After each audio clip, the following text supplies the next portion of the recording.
শুধু যে ঘুরে বেড়াই, এখান সেখান যাই, ভিডিও করি এমনটা না। প্রয়োজনের তাগিদে, রুটি রুজির তাগিদে আমিও কাজ করি। মালয়েশিয়াতে একটা কোম্পানিতে থাকি। মূলত আমাদের কোম্পানির কাজ হচ্ছে রং মিক্সার করা, মেশিন তৈরি করা। এই মুহূর্তে ফকলিফট দিয়ে কন্টেনারে লোড হচ্ছে একটা মেশিন। এই মেশিনটা যাবে আপনার ফিলিপিন। এই জাতীয় মেশিন আমরা তৈরি করি। সব যে এই জাতীয় বা এইরকম কোয়ালিটির তা না, বিভিন্ন ডিজাইনের বিভিন্ন কোয়ালিটির আছে এবং বিভিন্ন দামের আছে। এবং এই মেশিনগুলো এশিয়ার ভিতরে বিভিন্ন দেশে যায়। শুধু এশিয়া না, বিশ্বের অনেক বড় বড় দেশেও যায়। শুধুমাত্র বাংলাদেশ বাদে সমস্ত দেশে এই মেশিনগুলো আছে। অবশ্যই একটা সময় বাংলাদেশ থেকে একটা কাস্টমার আসছিল, কিন্তু কী কারণে ওনারা আমাদের মেশিন নেয়নি, এই কোম্পানির মেশিন নেয়নি, সেটা সঠিক বলতে পারবো না। যাই হোক, আজকের ভিডিওটা হচ্ছে অন্য বিষয় নিয়ে। এই প্যাকিং যারা করে, এই প্যাকিং কোম্পানিতেও আমাদের বাংলাদেশি অনেক ভাইরা আছে।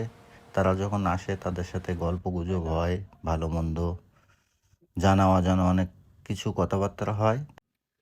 তো এখানে প্যাকিং করতে আসে নিয়মিত যে ভাইগুলো, তার ভিতরে একটা ভাই আসেনি আজকে। তো খোঁজখবর নিচ্ছিলাম যে কেন আসেনি, আর এই খোঁজখবর নিয়ে কেন আসেনি এই সব গল্প গুজব নিয়েই আজকের ভিডিও। তো ঘটনা মূল কথা হচ্ছে যেটা, সেটা হচ্ছে ইলিগাল, অবৈধ। ওনার ভিসা লাগেনি এই মুহূর্তে।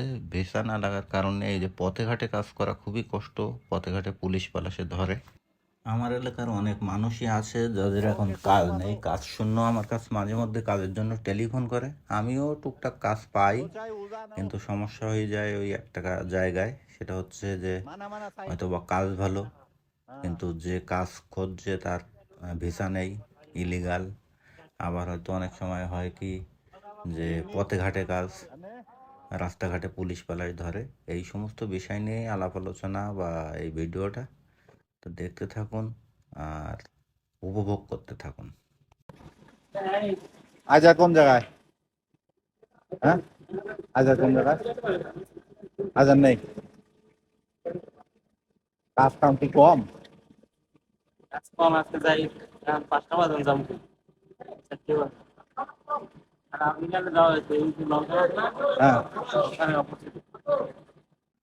কাজকর্মের দিক দিয়ে মালয়েশিয়ার বর্তমান পরিস্থিতি খুবই খারাপ। কাজ যদিও ভালো পাওয়া যায়, বেতন কম। আবার বেতন যদি ভালো পাওয়া যায়, মালিক মহাজনরা চায় কাগজপত্র। আর কাগজপত্র মানে হচ্ছে লিগাল।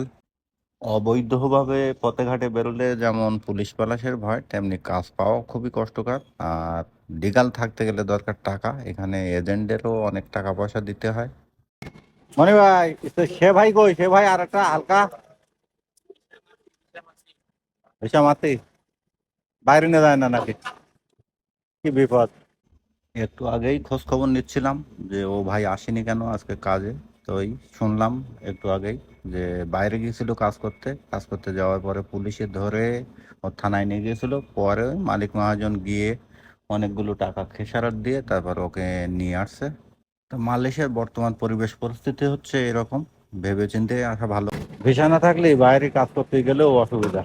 আর একটা বাঙালি ভাই একটু, তার ভিসা না থাকার কারণে আগের দিন ধরে 500 টাকা নেমেছে, 500 রিঙ্গিত। আসলে মালয়েশিয়া এমনই।